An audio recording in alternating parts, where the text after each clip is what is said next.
अगर आपने अभी तक पार्ट 1, पार्ट 2 और पार्ट 3 नहीं देखा है तो उन्हें ज़रूर देख लीजिए। तो चलिए अब बढ़ते हैं हमारे फाइनल एपिसोड की ओर। जब वो सब आपस में बात कर रहे थे तभी वहां जाय और स्याओ पहुंच गए। दोनों दूर खड़े होकर उनकी बातें सुन रहे थे, लेकिन वैंग ने उनसे कहा कि छिपने की जरूरत नहीं है, सामने आकर उनके साथ खड़े हो जाओ। इस पर जाय बोला कि अभी वो फ्री नहीं है क्योंकि उन्हें एक बहुत जरूरी बात करनी है। उसके बाद उसने फेंग से बात की और कहा कि वो आज रात अपने प्लान को अंजाम देंगे। फिर उसने वैंग की तरफ आंख मारी, जैसे कह रहा हो टेंशन मत लो, माहौल तुम्हारे लिए छोड़ दिया है ताकि तुम अपने पास खड़ी खूबसूरत लड़की से आराम से बात कर सको। तब फेंग ने उससे कहा कि उसे श्याओ को भी इस प्लान के बारे में बता देना चाहिए, लेकिन आखिर ये लोग किस प्लान की बात कर रहे थे। खैर, उसके बाद जाय श्याओ के पास गया। उसने उससे कहा कि आज रात वो अपने प्लान को पूरा करेंगे। रात होने के बाद वैंग, जाय, सोना और अपने बाकी दोस्तों के साथ बैठा हुआ था। सभी लोग जूस पी रहे थे। तभी वैंग ने उन्हें जूस सर्व किया और पीने के लिए कहा, लेकिन अचानक उसने एक बड़ा सा बैरल बाहर निकाला और कहा कि इसमें बेहद स्वादिष्ट जूस है जिसे वो अपने क्लैन से साथ लाया है। जाय ने पहले वो अजीब सी गोली खाई और फिर जूस पी लिया। जैसे ही सबने जूस पिया, एक एक करके सभी सो गए। सिर्फ वैंग ही जाग रहा था, लेकिन आखिर में उसे भी महसूस हुआ कि उसके साथ कुछ अजीब हो रहा है। उसने कहा कि अब उसे नींद आ रही है। इसके बाद उसने खुद को बर्फ से घेर लिया और तुरंत सो गया। लेकिन असली सरप्राइज तो ये था कि जाय असल में सोया ही नहीं था, वो सिर्फ सोने का नाटक कर रहा था। फिर उसने श्याओ और फेंग को वही गोली दी जो उसने जूस पीने से पहले खाई थी। गोली खाते ही दोनों जाग गए। जाय ने उनसे कहा कि अब वो समय आ चुका है जब उन्हें अपने प्लान को पूरा करना होगा। वहीं दूसरी तरफ वैंग भी असल में सोया नहीं था, वो सिर्फ इन सब पर नजर रख रहा था ताकि पता लगा सके कि आखिर ये लोग क्या करने वाले हैं। और ये सब समझने के लिए हमें थोड़ा पीछे जाना होगा। इसके बाद हमें फेंग दिखाई देती है जो कह रही थी कि आखिरकार वो समय आ चुका है जब उस दानव को खत्म किया जाएगा जो इस पूरे क्लैन को कंट्रोल करता है। जब फेंग छोटी थी तब वो रास्ता भटक गई थी और गलती से एक रहस्यमयी गुफा में पहुंच गई। उस जगह पर पिछले शासक मौजूद थे, समय उनके अनुयायी भी। वहां फेंग ने एक विशाल दानव को देखा जो एक छोटी बच्ची को पकड़े हुए था और उसकी स्पिरिचुअल एनर्जी को तब तक चूस रहा था जब तक उसकी मौत नहीं हो गई। ये भयानक दृश्य देखते ही फेंग डर गई और भागने की कोशिश करने लगी, लेकिन वो जमीन पर गिर पड़ी। आवाज सुनकर गार्ड्स वहां आ गए और उन्होंने उसे पकड़ लिया क्योंकि उसने सब कुछ देख लिया था। तब शासक ने अपने अनुयायियों को आदेश दिया कि फेंग को मार दिया जाए, लेकिन उसी वक्त सोना बीच में आ गई। उस समय वो भी काफी छोटी थी। उसने शासक से कहा कि फेंग को मत मारो क्योंकि भविष्य में वही इस क्लैन की अगली शासक बनने वाली है। इसके बाद कहानी फिर से वर्तमान में लौट आती है। शासक ने उसकी बात मान ली और उसी दिन से फेंग और सोना बचपन की दोस्त बन गई। फिर फेंग उन सबको उस गुफा के अंदर लेकर गई। उसने एक अजीब सी वस्तु पर वार किया और उसके अंदर से कई बच्चे बाहर निकल आए। फेंग ने उन सैनिकों को इकट्ठा किया और कहा कि अब वो उन्हें वो रहस्य दिखाएगी जिसके बारे में इस क्लैन में कोई नहीं जानता। ये देखकर श्याओ हैरान रह गई और बोली, ये बच्चे यहाँ क्या कर रहे हैं? तब फेंग ने कहा, अगर तुम जानना चाहती हो कि इनके साथ क्या हो रहा है तो मेरे साथ चलती रहो, तुम्हें सब समझ आ जाएगा। इसके बाद कहानी वैंग की तरफ जाती है जो अपने चारों तरफ जमी बर्फ से बाहर निकल आता है। फिर वो सेक्रेड वाटर लेक के पास पहुंचता है। वहां उसे कुछ रहस्यमयी लिखावट दिखाई देती है। उन लिखावटों में लिखा था कि क्लैन की पहली रानी ने इस झील को बनाने के बाद एक दानव को यहाँ छोड़ा था ताकि वो क्लैन की रक्षा कर सके, लेकिन बदले में उस दानव को कुछ चाहिए था, इसलिए क्लैन के लोग अपने ही बच्चों की बलि को उस दानव को देते थे ताकि वो कंट्रोल से बाहर न हो जाए। जैसे ही वैंग को ये सच्चाई पता चली, उसने समझ लिया कि फेंग उस दानव को खत्म करना चाहती है ताकि आगे किसी और बच्चे की बलि न देनी पड़े। उसे ये भी समझ आ गया कि फेंग ने जाय और श्याओ की मदद इसी मिशन के लिए ली थी। तभी वैंग को एहसास हुआ कि यही वो बड़ी समस्या है जिसके बारे में मास्टर सिन ने उसे पहले ही चेतावनी दी थी। लेकिन तभी अचानक कुछ गार्ड्स वहां पहुंच गए। ऐसा लग रहा था जैसे वो वांग को गिरफ्तार करने आए हों। इसके बाद कहानी फिर से फेंग की तरफ लौटती है जो श्याओ और जाय को गुफा के और अंदर लेकर जाती है। वहां जाय ने अपने पावर से उनके सामने मौजूद विशाल दरवाजे को तोड़ दिया। जैसे ही वो अंदर गए, सबकी आंखें खुली की खुली रह गईं। उनके सामने एक बेहद विशाल दानव खड़ा था। तब फेंग ने जाय, श्याओ और बाकी गार्ड्स से कहा कि यही वो दानव है जो क्लैन की सुरक्षा के बदले उसके बच्चों को खाता है। वहां क्लैन की प्रीस्टेसेस भी मौजूद थीं। उन्होंने फेंग से पूछा कि वो क्या कर रही है, लेकिन फेंग ने उन्हें चुप करा दिया। उसने कहा कि उनका क्लैन दुनिया के सबसे शक्तिशाली क्लैन्स में से एक है और उन्हें अपनी रक्षा के लिए किसी दानव को बच्चों की बलि से देने की जरूरत नहीं है। वो खुद अपनी रक्षा करने में सक्षम है। लेकिन तभी एक प्रीस्टेस बोली कि फेंग जो कर रही है वो वर्तमान और पिछले सभी शासकों के आदेशों के खिलाफ है और इसके लिए उसे सजा जरूर मिलेगी। ये सुनते ही फेंग गुस्से से चिल्लाई, फाड़ में जाएं तुम और तुम्हारे सारे शासक। इसके बाद उसने अपनी शक्ति एक्टिवेट कर दी। जाय ने भी अपनी शक्ति जागृत की और श्याओ ने भी ऐसा ही किया। तीनों ने मिलकर उस दानव को चारों तरफ से घेर लिया। वहीं दूसरी तरफ वांग मन ही मन सोच रहा था कि उसने फेंग की मदद करने का फैसला कर लिया है और फिर वो सीधा उड़ते हुए उसकी तरफ बढ़ गया। इसके बाद कहानी फिर वांग की तरफ जाती है, जहां उसने अपनी आइस मैजिक का इस्तेमाल करके उन गार्ड्स को जमा दिया जो उसे पकड़ने आए थे। दूसरी तरफ वो दानव गार्ड्स पर हमला करने लगा। उसने आग उगली और तभी फेंग ने अपने भाले से उस पर हमला किया। दानव गुस्से से पागल हो गया। उसने अपने ऊपर बंधी जंजीरों को तोड़ दिया और अपने विशाल पैर से गार्ड्स और फेंग पर हमला कर दिया। तभी जाय चिल्लाया, फेंग पीछे हटो। इसके बाद उसने अपनी मैजिक का इस्तेमाल किया और दानव को जमीन पर गिरा दिया। लेकिन अगले ही पल वो दानव फिर से खड़ा हो गया। उसने जोरदार दहाड़ लगाई और अचानक उसके सारे घाव भरने लगे। तब शाओ ने भी उस पर हमला किया और उसे गंभीर चोटें पहुंचाईं। ये देखकर वहां मौजूद हर इंसान हैरान रह गया। उनके बीच भयंकर लड़ाई लगातार जारी रही। फिर फेंग ने अपने साथियों से पीछे हटने के लिए कहा, क्योंकि अब वो इस दानव का सामना अकेले करेगी। और अगले ही पल उसने अपनी असली शक्ति एक्टिवेट कर दी। दानव अब फेंग पर हमला करने ही वाला था, लेकिन तभी अचानक वांग वहां प्रकट हुआ। उसने अपनी आइस मैजिक का इस्तेमाल किया और दानव को उसी जगह रोक दिया। इसके बाद वांग ने जाय, शाओ और फेंग से कहा कि वो उनकी मदद करेगा और इस दानव से छुटकारा दिलाएगा। उसने समझाया कि सबसे पहले उन्हें इस दानव की कमजोरी ढूंढनी होगी, तभी वो इसे हरा पाएंगे। लेकिन तभी दानव ने अपने ऊपर जमी बर्फ तोड़ दी और खुद को आजाद कर लिया। अचानक उसकी टांगें फिर से जम गईं और वो जमीन पर गिर पड़ा। वांग लगातार उस पर हमला करता रहा और बेरहमी से उसके पूरे शरीर को जमा दिया। फेंग और जाय ये लड़ाई देख रहे थे और वांग की शक्ति देखकर फेंग पूरी तरह हैरान रह गई। इसके बाद वांग हवा में उड़ने लगा और उसने अपनी जादुई गोलियां दानव की टांगों पर फेंकी। फेंग धीमी आवाज में बोली, मुझे नहीं पता था कि वो इतना शक्तिशाली है। तभी उसके एक साथी ने पूछा, अगर वांग इतना ताकतवर है तो हमने शुरुआत से ही उसकी मदद क्यों नहीं ली? दूसरी तरफ शाओ लगातार वांग को देख रही थी। फिर उसने फैसला किया कि वो उसकी मदद करेगी। उसने अपनी बांसुरी बजानी शुरू की।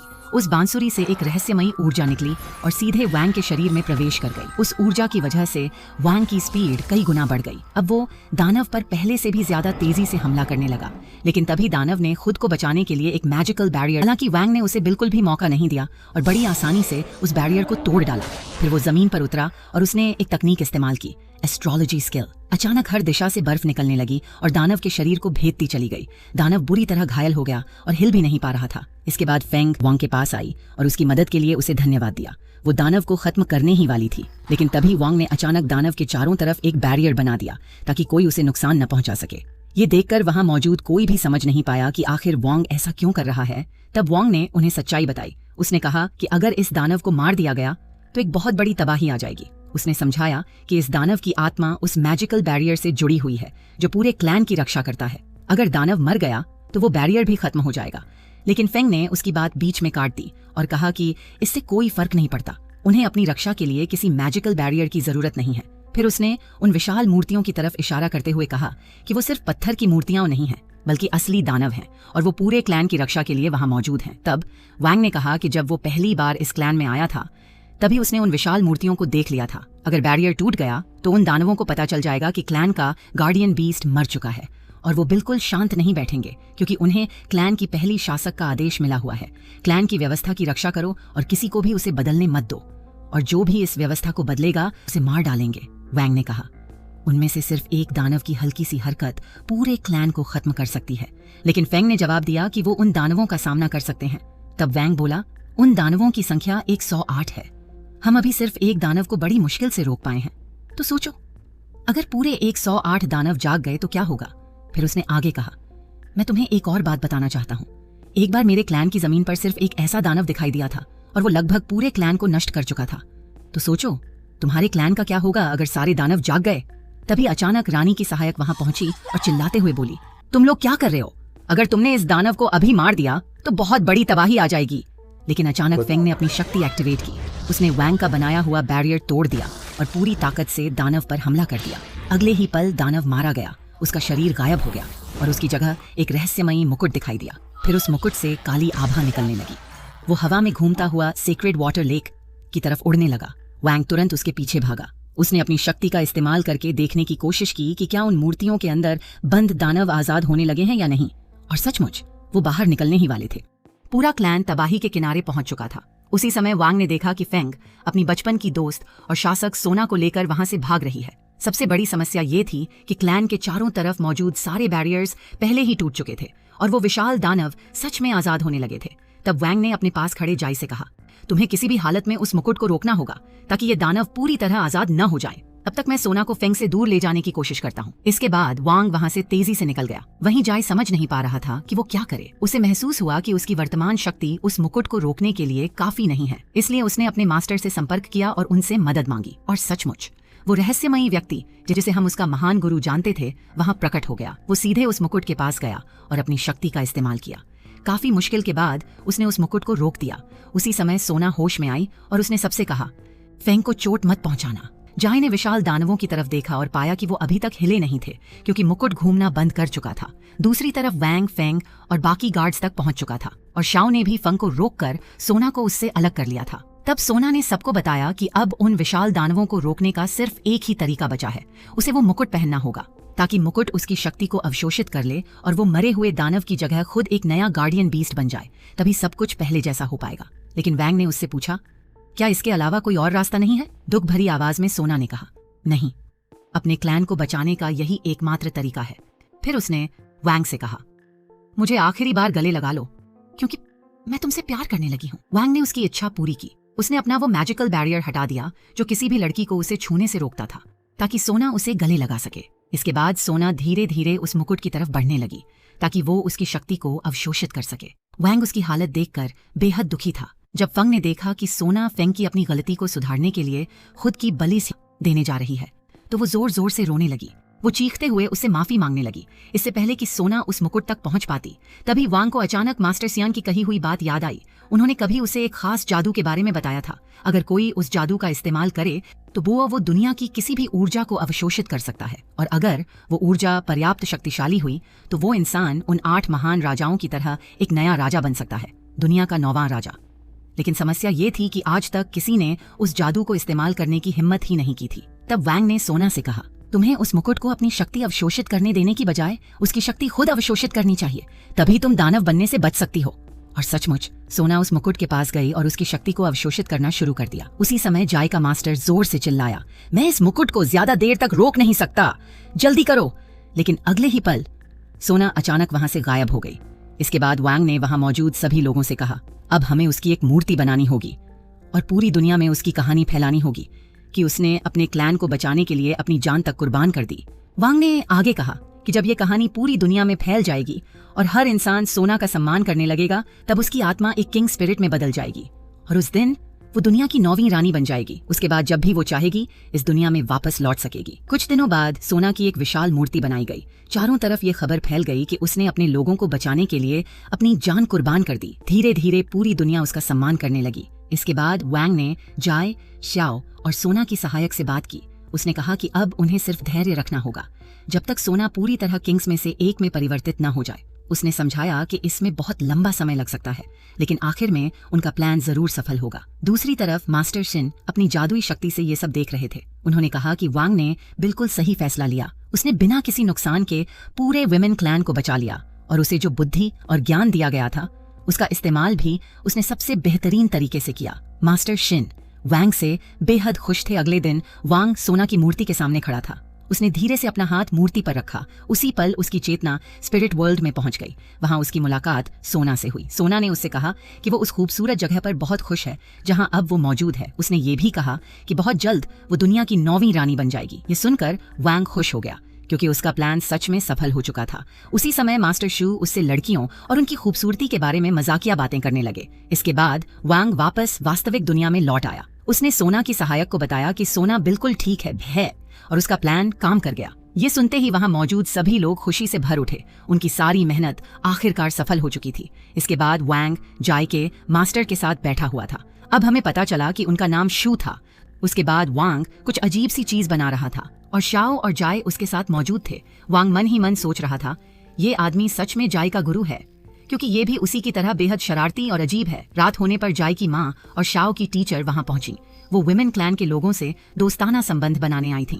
तब जाय ने कहा कि वो उन्हें अपने दोस्त वांग से मिलवाना चाहता है। लेकिन जैसे ही वो अंदर गए उन्हें संगीत की आवाज सुनाई दी। जाय ने मुस्कुराते हुए कहा कि वांग ने एक नया म्यूजिकल इंस्ट्रूमेंट बनाया है और अभी वो पार्टी कर रहा है। जैसे ही वो लोग पार्टी वाली जगह पहुंचे, श्याओ की टीचर ने देखा कि श्याओ गा रही है, नाच रही है और बहुत खुश है। लेकिन ये देखकर उसकी टीचर नाराज हो गई। उसके हिसाब से ऐसा व्यवहार किसी सभ्य लड़की को शोभा नहीं देता था। इस वजह से शाओ पूरे दिन उदास रही। वैंग और जाए लगातार उसे समझाने और खुश करने की कोशिश करते रहे। तब वैंग ने उन दोनों के लिए खास गिफ्ट बनाए, लेकिन उसने उनसे कहा कि वो 3 दिन बाद इस क्लैन को छोड़ देगा। शायद वो अपने क्लैन वापस लौट जाए या फिर अपने मास्टर के साथ ट्रेनिंग जारी रखे। उसने जाय को एक पंखा दिया और कहा कि उसके अंदर एक हिडन वेपन छुपा हुआ है। जब जाय ने उसे इस्तेमाल किया तो उस पंखे के अंदर से जहरीली सुइयां निकल पड़ी। इसके बाद वैंग ने शाओ को 2 खूबसूरत हेयर पिन्स दिए और कहा कि उसने ये खास तौर पर उसके लिए बनाए हैं। ये सुनते ही शाओ का चेहरा लाल हो गया। उसने शर्माते हुए वैंग को धन्यवाद कहा। जाने से कुछ पल पहले वांग फिर से सोना की मूर्ति के पास गया। उसने उस पर हाथ रखा और चुपचाप उसे अलविदा कहा। उस रात वांग अकेला चल रहा था। वो खुद से कह रहा था कि वो बिना किसी को अलविदा कहे यहाँ से चला जाएगा, क्योंकि उसे विदाई पसंद नहीं है। तभी अचानक सोना की आत्मा मूर्ति से बाहर आई। उसने वैंग से कहा, तुम जब चाहो मेरे क्लैन में वापस आ सकते हो। इसके बाद वैंग मुस्कुराया और फिर उड़कर वहां से चला गया। उसी समय हमें फेंग दिखाई देती है। अपने बचपन की दोस्त सोना के साथ जो हुआ था, उसके दुख में वो पूरी तरह टूट चुकी थी। उसके चेहरे पर समय से पहले बुढ़ापे के निशान दिखाई देने लगे थे। तभी सोना की आत्मा उसके सामने प्रकट हुई और उसे सांत्वना देने लगी। वो उससे कह रही थी कि दुखी मत हो, लेकिन अब बहुत देर हो चुकी थी। अत्यधिक दुख और पछतावे की वजह से फेंग ने सोना की बाहों में ही दम तोड़ दिया। इसके बाद कहानी फिर वैंग की तरफ जाती है। वो क्लैन की जमीन छोड़ चुका था और अकेले शांति से आगे बढ़ रहा था, लेकिन तभी अचानक 2 लोग उसके सामने आ गए। उन्होंने वांग से कहा कि उसे उनके साथ चलना होगा, लेकिन वांग ने उनका मजाक उड़ाते हुए कहा, मैं कहीं नहीं जाने वाला। ये सुनकर वो लड़की गुस्से में आ गई। उसने अपनी तलवार उसकी तरफ तान दी और बोली, अगर तुम अपनी मर्जी से नहीं चलोगे तो हम तुम्हें जबरदस्ती ले जाएंगे। फिर उन्होंने बताया कि डेन डेमोनिक सेक्ट्स चाहती हैं कि वैंग उनके साथ जुड़ जाए और इसी वजह से उन्हें उसे लेने भेजा गया है। लेकिन तभी अचानक मास्टर शिन वहां प्रकट हुए। उन्होंने उन दोनों को पकड़ लिया, फिर उनकी बुरी तरह पिटाई की और उन्हें पेड़ से बांधकर गालियां देने लगे। ये देखकर वांग ने उन्हें एक लॉलीपॉप दिया और कहा, थोड़ा शांत हो जाइए बूढ़े आदमी। इसके बाद मास्टर शिन ने वांग से कहा कि वो जल्द ही कुनलून नाम के पर्वत पर जाने वाले हैं। वहां उन्हें कुछ दुर्लभ औषधीय जड़ी बूटियां इकट्ठा करनी है। फिर उन्होंने वैंग को भी अपने साथ चलने का प्रस्ताव दिया, लेकिन समस्या ये थी कि उस पर्वत पर बेहद खतरनाक दानव रहते थे और अगर उन्हें अकेले लड़ना पड़ा तो शायद वो भी उन्हें हरा न पाए। जैसे ही वैंग ने सुना कि उसे माउंट कुनलून ले जाया जाएगा, वो बुरी तरह डर गया, क्योंकि दुनिया के 8 राजाओं में से एक उसी पर्वत पर रहती थी और वो अपनी बेहद आक्रामक प्रकृति के लिए मशहूर थी। इसलिए वांग ने अपने मास्टर से कहा, अगर मैं आपके साथ वहां गया तो मैं मर जाऊंगा। लेकिन मास्टर शिन हंसते हुए बोले, डरो मत, मैं तुम्हारे साथ रहूंगा। कोई तुम्हें नुकसान नहीं पहुंचा पाएगा, चाहे वो खुद क्वीन ही क्यों न हो। इसके बाद उन्होंने टेलीपोर्टेशन स्किल का इस्तेमाल किया और वैंग को एक घाटी में ले गए ताकि दोनों थोड़ी देर आराम कर सकें।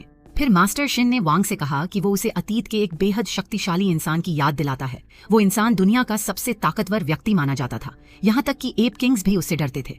ये सुनते ही वांग उत्साहित हो गया और उसने मास्टर से उस व्यक्ति की कहानी सुनाने की विनती की। तब मास्टर शिन बोले, ठीक है, सुनो। उन्होंने बताया कि बहुत समय पहले एक लेजेंडरी ड्रैगन दूसरे संसार से पृथ्वी पर आया था। वो ड्रैगन इतना शक्तिशाली था कि दुनिया के 8 किंग्स को उसके खिलाफ एकजुट होना पड़ा। उन सबका नेतृत्व सबसे शक्तिशाली किंग कर रहा था, जिसका नाम यान था। बहुत कठिन लड़ाई के बाद उन्होंने उस ड्रैगन को मार गिराया, लेकिन उसके बाद किंग यान अचानक गायब हो गया। वो कहाँ गया किसी को नहीं पता चला। इसके बाद फायर किंग इंसानों से नफरत करने लगा। वो समय समय पर मानवों पर हमला करता, हजारों लोगों को मार डालता और पूरी दुनिया में तबाही फैलाता। क्योंकि किंग यान गायब हो चुका था, इसलिए अब फायर किंग को रोकने वाला कोई नहीं था। मानव जाति धीरे धीरे विनाश के करीब पहुंच रही थी। लेकिन तभी एक इंसान प्रकट हुआ जिसका नाम किम था और उसने खोज निकाला कि वो फायर मैजिक का इस्तेमाल कर सकता है। जैसे ही फायर किंग को इस बात का पता चला, वो क्रोध से पागल हो गया और उसने फैसला कर लिया कि वो उस इंसान को मार डालेगा। इसलिए फायर किंग सीधे उस इंसान पर हमला करने पहुंचा। उसने सिर्फ अपनी एक उंगली से वार किया और किम को इतनी ताकत से समुद्र में फेंक दिया कि उसे लगा वो मर चुका है। लेकिन कई सालों बाद किम वापस लौटा। अब वो बूढ़ा हो चुका था। जैसे ही फायर किंग ने उसे देखा, वो तुरंत उसे पहचान गया। उसने एक बार फिर अपनी उंगली से हमला किया, लेकिन इस बार सब कुछ अलग था। इन सालों में किम ने लगातार ट्रेनिंग की थी और अपार शक्ति हासिल कर ली थी और फिर उसने पलटकर हमला किया। इस बार उसने फायर किंग को मार गिराया। किम ने सिर्फ एक वार किया और फायर किंग को पीछे मौजूद पहाड़ में जा पटका। ये देखकर बाकी किंग्स डर गए। उन्होंने किम को मारने के लिए एक और किंग भेजा, जिसे किंग ऑफ वॉर्स कहा जाता था। जैसे ही किंग्स को पता चला कि उनमें से एक को हराया जा चुका है, वो किम की शक्ति से भयभीत हो उठे। लेकिन तब तक किम अपने पूरे क्लैन को फायर मैजिक सिखा चुका था। उसने अपने लोगों को इतना शक्तिशाली बना दिया था कि वो किंग ऑफ वॉर्स के हमलों का सामना कर सके। आखिरकार इंसानों और किंग्स के बीच की लड़ाई खत्म हो गई और पूरी दुनिया में शांति स्थापित हो गई। इसके बाद मास्टर शिन ने वांग से कहा, तुम मुझे किम की याद दिलाते हो। क्योंकि तुम्हारे अंदर भी वही अटूट संकल्प है। फिर उन्होंने उससे कहा कि हाल की ट्रेनिंग ने उसके शरीर को पहले से कहीं ज्यादा मजबूत बना दिया है और शायद अब उसकी बीमारी पूरी तरह ठीक हो चुकी है। इसके बाद उन्होंने उसे एक अजीब सी वस्तु दी। उन्होंने कहा कि ये एक पिल फर्नेस है जिसकी मदद से वो पिल्स बना सकता है। कुछ देर बाद मास्टर सिन बोले कि अब उन्हें माउंट कुनलून जाना होगा। फिर उन्होंने टेलीपोर्टेशन स्किल का इस्तेमाल किया और दोनों वहां पहुंच गए। लेकिन अचानक उनके सामने 4 लेजेंडरी बीस्ट्स प्रकट हो गए। वो दानव उस पर्वत के प्रवेश द्वार के रक्षक थे। उनके पीछे ही माउंट कुनलून का प्रवेश द्वार था। अगर कोई उस सीमा को पार कर लेता तो वो सीधे पर्वत के अंदर पहुंच जाता और उन दानवों का काम था किसी को भी अंदर जाने से रोकना। जैसे ही वांग ने उन दानवों को देखा वो डर से कांप उठा। लेकिन मास्टर शिन ने उससे कहा, डरो मत, मैं तुम्हें यहाँ से दूर भेज दूंगा। तुम्हें मेरे साथ लड़ने की जरूरत नहीं पड़ेगी वरना तुम मर जाओगे। फिर उन्होंने उससे कहा कि जहां वो उसे भेज रहे हैं वहां उसका इंतजार करना। अचानक मास्टर शिन ने अपनी शक्ति का इस्तेमाल किया। अगले ही पल वैंग वहां से गायब हो गया। जाने से पहले मास्टर शिन ने अपनी शक्ति का एक हिस्सा भी उसे दे दिया। लेकिन पूरी तरह गायब होने से पहले वैंग मन ही मन सोच रहा था, मुझे अपने मास्टर की मदद करनी चाहिए। इसके बाद वैंग एक रहस्यमयी द्वीप पर पहुंच गया। जब उसकी आंख खुली तो उसने खुद से पूछा, मैं कहाँ हूँ? लेकिन वो बेहद कमजोर हो चुका था क्योंकि उसने अपनी शक्ति का बड़ा हिस्सा मास्टर शीन को दे दिया था। इसी वजह से वो फिर से बेहोश हो गया। कुछ समय बाद वैंग को महसूस हुआ कि कोई उसे जगा रहा है। जब उसने आंखें खोलीं तो उसने देखा कि एक पक्षी उसका चेहरा घूर रहा था। वांग को लगा कि शायद वो पक्षी उसे खाना चाहता है, लेकिन वो पक्षी उसे नुकसान पहुंचाए बिना उड़ गया। तब वैंग ने अपनी रिंग स्टोरेज से एक फल निकाला और उस पक्षी की तरफ बढ़ा दिया। कुछ देर बाद वो पक्षी वापस आया और उसके मुंह में वही फल था जिसे वो वांग के लिए लेकर आया था। जैसे ही वांग ने वो फल खाया उसे महसूस हुआ कि उसकी ऊर्जा वापस लौट रही है। तभी उसे समझ आया कि ये कोई साधारण फल नहीं था। वांग ने उस पक्षी को धन्यवाद कहा, लेकिन तभी अचानक वो पक्षी एक खूबसूरत लड़की में बदल गया। जैसे ही वांग ने उसे देखा उसे मास्टर शिन की बात याद आ गई कि उसकी बीमारी शायद अब ठीक हो चुकी है। पक्का करने के लिए उसने उस लड़की से कहा कि वो फिर से पक्षी बन जाए और उसे छुए, और सचमुच वो फिर से पक्षी बनी और सामान्य तरीके से उसे छू लिया। लेकिन वैंग के साथ कुछ भी नहीं हुआ। इसके बाद उसने उससे कहा कि अब वो वापस अपने इंसानी रूप में आए और उसे छुए। लड़की तुरंत अपने ह्यूमन फॉर्म में लौट आई और उसने वांग को छू लिया। उसी पल वांग को एहसास हुआ कि उसकी रहस्यमयी बीमारी आखिरकार पूरी तरह खत्म हो चुकी है। वो खुशी से पागल हो गया। फिर वो उस लड़की के साथ बैठा और उससे पूछा कि वो कौन है। लड़की ने अपना परिचय देते हुए कहा कि वो बर्ड ह्यूमंस क्लैन से है और उसका नाम ली है। उसने ये भी बताया कि उसके पिता मास्टर शिंग हैं। ये सुनते ही वांग बेहद खुश हो गया। उसने मन ही मन सोचा, ये पहली लड़की है जिसने मुझे सामान्य तरीके से छुआ और मेरे साथ कुछ नहीं हुआ। इसका मतलब मुझे इसी से शादी करनी चाहिए। इसके बाद वैंग जोर जोर से चिल्लाने लगा कि उसकी बीमारी आखिरकार ठीक हो गई है। वो खुशी से झूम उठा और यहीं पर दुर्भाग्य से ये वीडियो इस खुशहाल अंत के साथ समाप्त हो जाता है। आखिरकार वांग अपनी रहस्यमयी बीमारी को ठीक करने में सफल हो गया। अब वो एक सामान्य जीवन जी सकता था। लेकिन क्या मास्टर शिन उन चारों लेजेंडरी बीस्ट्स को अकेले हरा पाए या फिर वो खुद हार जाएंगे? इन सारे सवालों के जवाब हमें एनिमे के सीजन 2 में देखने को मिलेंगे। और अगर आपने यहाँ तक वीडियो देखा है तो चैनल को सब्सक्राइब करना मत भूलना और बेल आइकॉन भी जरूर दबाना ताकि आपको आने वाली हर नई अपडेट सबसे पहले मिले। और हाँ, अगर आपको वीडियो पसंद आई हो तो एक लाइक जरूर करना।